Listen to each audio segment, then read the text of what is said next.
Und Sie wissen, die beste Methode, nicht über sich und über Gott und über den Mitmenschen nachdenken zu müssen, ist Betriebsamkeit. Das möchte ich Ihnen so nebenbei sagen, nicht? Und wenn heute in der Kirche so wahnsinnig viel Betrieb gemacht wird, dass man sie also mit einer AG vergleichen muss, nicht? Die einfach einen bestimmten Output nachweisen muss. Wissen Sie, was Output ist? Ja? Das ist das Ding, was bei der Produktion herauskommt, das Produkt. Also, die also immer darauf ausgeht, eine Leistungsgemeinschaft zu sein, nicht etwas zu leisten. Das ist sehr verdächtig, meine Herren. Glauben Sie mir das. Es ist außergewöhnlich verdächtig.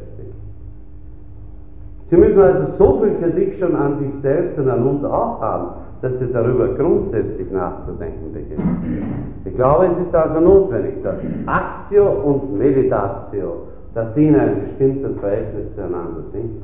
In der kirchlichen Gemeinschaft, auch dann, wenn wir als Gemeinschaft hervortreten. Nicht nur, dass man die Meditation ins private Kämmerlein verbannt und die Aktion in den Häusern, in den Gemeinschaftshäusern des Gebetes. Mehr traue ich mir ja schon nicht mehr zu sagen, um nicht als vollständig rückschrittlich zu gelten. Nicht?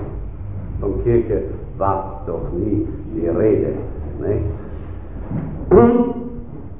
Nebenbei bemerkt. Ne?